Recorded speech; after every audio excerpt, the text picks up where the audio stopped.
Like thousands of teenage girls in those days, the Grimes sisters could not get enough of Elvis Presley. They had seen his latest hit, Love Me Tender, 14 times. On December 17, 1956, they headed to Chicago's Brighton Theater to see it again. Barbara was 15, Patricia was 13. They left the house at 7:30 p.m. Their mother, Loretta Grimes, expected the girls might stay for the double feature. But when midnight arrived and her girls hadn't come home, she got worried. Two of the older Grimes siblings headed to the bus stop to wait for their sisters. By 2 a.m. it was clear something had happened. A search was quickly assembled. Dorothy Weinert, a friend of Patricia's, had also been in the theater and sat behind the sisters. Though Dorothy left after the first film, she mentioned having seen Barbara and Patricia at the concession stand, seemingly in good spirits. One of the largest citywide hunts in Chicago history followed. Police officers and regular civilians combed the streets looking for the sisters. Adjacent towns and counties got involved and offered their resources to the cause. But as the days passed, the search stalled and law enforcement grew desperate to solve the case. Then, random sightings of the missing sisters flooded media outlets. People from all walks of life claimed to have seen the girls in one state or another, from as far away as Nashville, Tennessee. This led some to believe that Barbara and Patricia had orchestrated their own disappearance and gone to Nashville to meet Elvis. This theory picked up more steam than expected, and Elvis himself took to the radio to publicly address the girls, pleading with them to return home. Police had no other leads and could only surmise that the sisters had run away. Loretta Grimes vehemently rejected the idea, maintaining that her girls would never do such a thing, and that they certainly would not have left behind the brand new AM radio they received for Christmas. After an exhausting month of loose threads and dead ends, the search stalled out. Then, on January 22, 1957, a man named Leonard Prescott spotted what he thought were two mannequins on German Church Road in Willow Springs, Illinois. He did not approach them, but instead ran home to get his wife. Together, the Prescotts inched closer and found the naked bodies of Barbara and Patricia Grimes, positioned awkwardly, with Barbara lying face down and Patricia lying face up on top of her sister. Their faces had been damaged by neighborhood animals. At 1:30 p.m., the Willow Springs Police Department learned of the discovery. They immediately deduced that the sisters had probably been on the side of the road since the snowfall 2 weeks prior. Flurries of suspects were apprehended, the most publicized of which was Edward Lee Bedwell. He confessed to the murders, though there was never any evidence supporting his claim, and he later recanted it. An autopsy on the girls, which could not be performed until they were thawed, revealed that the last meal they'd eaten was their dinner before leaving for the movie theater. Such findings proved that the Grimes sisters were killed within hours of going missing. Though the official cause of death was listed as murder, the only explanation offered was secondary shock due to exposure to the elements. The funeral was held on January 28, 1957, at St. Maurice Church. Loretta Grimes was inconsolable. The girls were in white closed caskets, each topped with their respective photograph. They were laid to rest at Holy Sepulchre Catholic Cemetery. Later in life, Loretta volunteered at a nearby prison and secured a promise from the police that they would never stop looking for her daughter's killer. In 1989, at the age of 83, Loretta died without ever getting an answer. Though the disappearance and murder of the Grimes sisters went cold many years ago, author and former criminal investigator Ray Johnson may have cracked it open. Johnson claims that a similar incident, the murder of Bonnie Lee Scott, took place in Addison, Illinois about a year after the Grimes case. Bonnie Lee Scott was killed at the age of 15 and eventually discovered naked. The man responsible for that crime supposedly made a phone call to Loretta Grimes and bragged about getting away with the murders of both Scott and the Grimes sisters. Johnson asserts that information about this phone call went unpublished by the media back in the 1950s, and also that non-lethal marks on the Grimes sisters' bodies, around the abdomen, were very similar to marks found on the body of Scott. Lastly, Johnson claims to have spoken to a third girl who was abducted with the Grimes sisters but escaped. She was 14 years old at the time and did not come forward out of fear. Charles Leroy Melquist was convicted for the murder of Bonnie Lee Scott and sentenced to 99 years in prison. He served 11 years of his sentence before his release and later married and had 2 children. Melquist was never officially implicated in the Grimes killings. The case of the Grimes sisters remains unsolved. However, a Facebook group administered by Johnson, called Help Solve Chicago's Grimes Sisters Murder, has around 1,380 members. Tragedy struck, robbing them of the life they had built and enjoyed together. First, Caroline was found murdered at a neighbor's country home in Seal Chart, Kent. Just weeks later, Charles took his own life. And though there's been much speculation, the case, widely known as the Seal Chart murder, was never conclusively solved. Charles Lewid was a former military man, a golfer, and a local politician who had founded the Patriotic Party. Caroline Lewid was a well-liked friend, neighbor, and frequent volunteer for charitable causes. The parents of 2 grown sons, the couple was settling into the golden years of their life. Their social standing, as upper-class members of late Victorian society, made their untimely deaths particularly shocking and notable. The series of events began on August 24, 1908, a typical summer's day for 58-year-old Caroline and 69-year-old Charles. They left their home together, on foot, at 2:30 p.m. Charles was headed to the golf club to retrieve his clubs, while Caroline was planning to enjoy some exercise before returning to the house for afternoon tea with a friend. At 3 p.m., they parted ways at a particular gate.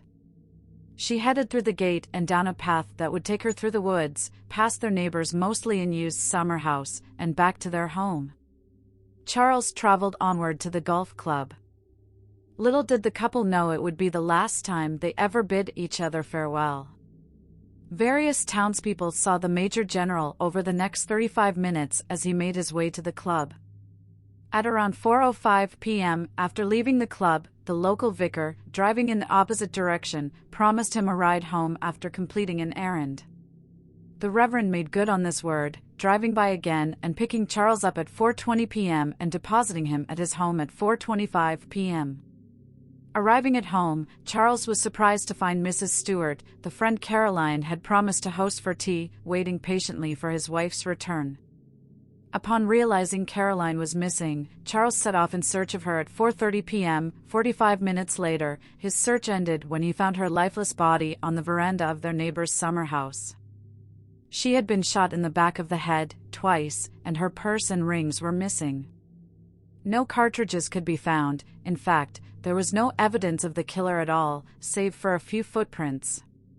In the aftermath of Caroline's murder, many strangers and self-proclaimed experts determined that Charles had killed his wife, despite his tight alibi.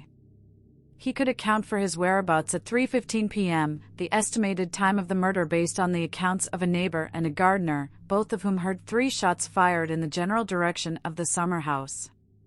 Furthermore, the Major General offered up all 3 of the revolvers he owned to the authorities, and none matched the bullet holes found in Caroline's skull. Still, rumors proclaiming Charles's guilt spread. Some believed that Caroline's missing rings had in fact been taken by Charles to throw police off of his trail. Soon, Charles was receiving hate mail from people vehemently accusing him of his wife's murder. As the days progressed with no new evidence leading to any likely suspect, Charles's hope of finding Caroline's killer dwindled. Devastated, and a pariah in his community, he put his home up for sale.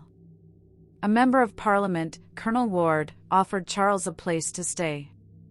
On September 17, as soon as the official inquest had ended, Colonel Ward collected the Major General and took him home. Additionally, the Lewid son, stationed in South Africa, had finally gotten news of the family tragedy. He was en route to England to be with his father the following day. On the morning of September 18, the day his son was due to arrive, Charles Lewid woke up, showered, and walked to the local train station. There, he hid in the bushes beside the track, then committed suicide by jumping in front of a passing train. The general major met his tragic end less than a month after his wife met hers. Lewede's suicide fanned the flames of the Seal Chart murder mystery. In the ensuing years, investigators came to believe the crime was committed by someone Caroline knew, rather than by a random passerby. They thought her rings had been taken in an attempt to mislead the authorities to the true motive of the murder. In 1914, Sir Sidney Orme Rowan Hamilton, who went on to serve as Chief Justice of Bermuda in the 1930s, wrote a book about the unsolved murder that explored this line of thinking. He put forth the notion that Caroline's killer was a man named John Dickman. Dickman was sentenced to death in 1910 for murdering a man on a train. Rowan Hamilton asserted that Dickman was connected to Caroline Lewede through an advertisement the former placed in the Times. He believed that Caroline responded to John Dickman's advertisement, asking for financial help, by sending him a check, which Dickman then forged, possibly by changing the amount. Upon discovering the forgery, Caroline contacted the man and arranged to meet with him, without telling her husband. So the theory goes, Dickman then murdered Caroline at this meeting to cover his tracks. This is just a theory, however, and has never been conclusively proven. To this day, the Seal Chart murder case remains unsolved. There were warning signs in the days before the murders. Farmer Andreas Gruber told neighbors he had found strange footprints in the snow leading from the woods toward his house, but no footsteps leading away. He heard footsteps in the attic. He found an unfamiliar newspaper. The house keys went missing. After the murders, after all 6 residents of the farm were dead, smoke continued to come from the chimney. Someone apparently continued to feed the cattle and to eat the food in the kitchen. The slaughter happened long ago, in the winter of 1922, at a small farm in Bavaria, Germany called Hinterkaifeck. But today, decades later, investigators continued to be haunted by this tantalizing cold case. The bodies were discovered 4 days after the murders, when 7-year-old Kazilia failed to show up at school. Mysteriously, it appears the first 4 victims had been lured separately into the barn and brutally murdered, one by one. The murder weapon was a pickaxe.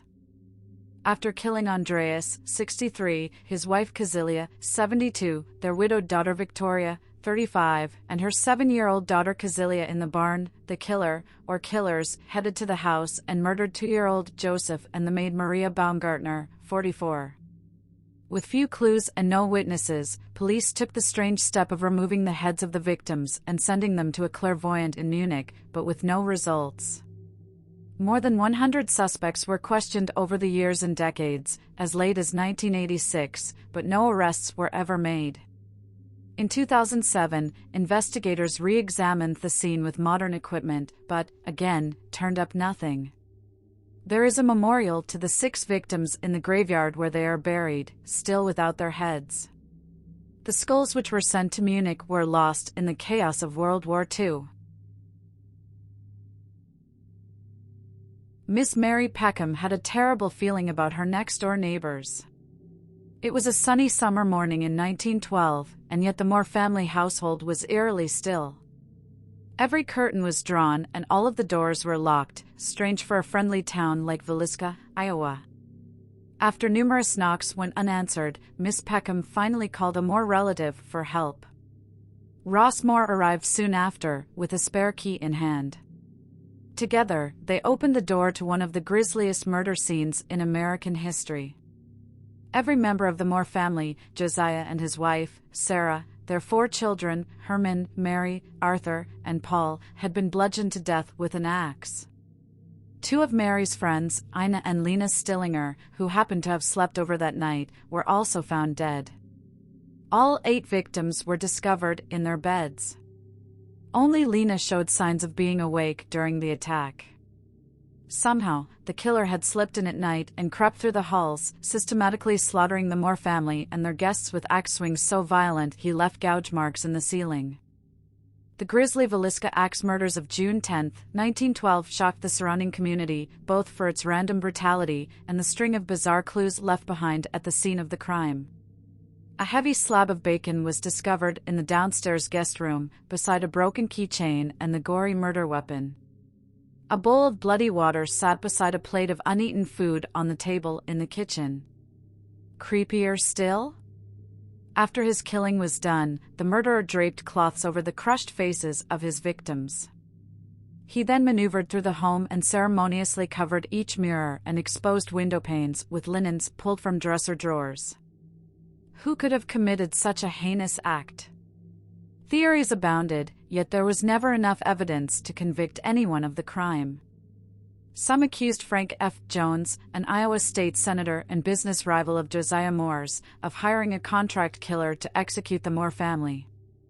Others pointed to a violent man named Henry Lee Moore, no relation, who had bludgeoned his mother and grandmother with an axe in the months after Villisca and was suspected of additional slayings. Others still pointed to Reverend George Kelly, a traveling minister who actually confessed to the crime in 1917. Kelly was in Villisca at the time of the killings and even posed as an inspector from Scotland Yard to get a closer glimpse of the murder scene. He was also a rumored sexual deviant who struggled with mental health issues his whole life. Soon after signing his confession, the Reverend recanted. He was tried twice for the killings and eventually cleared of all charges. To this day, the Villisca axe murder case remains open, enticing amateur sleuths around the globe. The grisly tale also attracts tourists with a taste for macabre. The Moore homestead in Villisca is now a museum. For around $500 per night, you can even rent the house for a spooky sleepover. Her smile shines from an old photograph, offering a glimpse into the beautiful world of a young woman on the cusp of adulthood. But darkness lurks at the edge of the portrait. Georgette Bauerdorf was a young socialite with a grand future until 1944, when her life was cut short in the dead of the night. The most unsettling part of the story? Georgette's murder remains unsolved over 70 years later. Born to an oil tycoon in New York City in 1924, Georgette lived a life of privilege. She and her older sister attended a convent school on Long Island, where they were trained in goodness and propriety. When the girl's mother died in 1935, the Bauerdorf siblings and their father moved to California, where Georgette was once again enrolled in a school that befit her place in society. Alumni of the Westlake School for Girls in Los Angeles included Shirley Temple and Myrna Loy.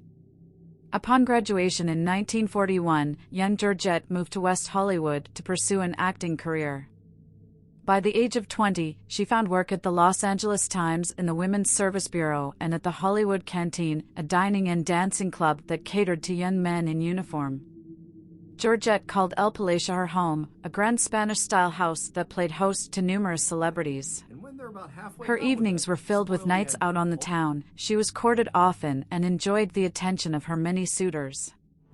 Exactly what happened on the night of October 11, 1944 remains a mystery. It was a Wednesday. Georgette was at the canteen, where her role as a junior hostess meant she danced with and entertained the servicemen on layover in Los Angeles. Nothing seemed out of the ordinary that night. At the end of her shift, she climbed into her sister's Pontiac coupe and drove home. At 11 a.m. that following morning, Georgette's maid and a janitor arrived to clean her apartment. They were met with an unlocked front door. The cleaners entered and found Georgette's lifeless body face down in her bathtub, the water still running. She was wearing the top part of a pajama set. Her hair floated in the water. When police surveyed the scene, they found little evidence of a struggle, though the coroner later confirmed the bruises on Georgette's body suggested she put up a fight before her death. A partially unscrewed light bulb outside her front door led investigators to believe that her killer had hidden in the darkness, perhaps even entering the apartment before Georgette arrived, lying in wait to make a move. Police assembled a rough timeline of Georgette's final moments. They believe she came home late, ate a snack in her kitchen, and was then killed by someone who may or may not have been a stranger. A downstairs neighbor heard screaming at about 2:30 a.m., along with shouts of "Stop, you're killing me." The neighbor assumed it was a domestic dispute and returned to sleep. The janitor himself claimed he heard the sounds of high-heeled footsteps from Georgette's apartment and then a crash, as if something had been dropped, yet he couldn't confirm if there had been a second person in her apartment. Whatever occurred, Georgette's last moments were certainly a desperate attempt to save her own life. In the days following the murder, police received a letter from a Sergeant, Gordon Odland. Odland claimed that a woman matching Georgette's description gave him a lift through Hollywood on the night of October 11th. In the letter, he described the woman as appearing quite nervous, though he would downplay this claim in later years. The killer, meanwhile, vanished into the night after the slaying, driving off in Georgette's car. The vehicle was found some distance away, abandoned and out of gas. It was the last trace of the killer in a case that quickly went cold. Georgette Bauerdorf's body was shipped back to New York, where it was interred in a family-owned plot in a Long Island cemetery. While much has been written about the killing, little is concretely known. Some speculators associate Georgette's death with that of Elizabeth Short, aka the Black Dahlia, claiming that the same man murdered the two Hollywood hopefuls. Implicated in this theory is a tall individual with a limp named Jack Anderson Wilson, who plays a part, although peripherally, in both stories.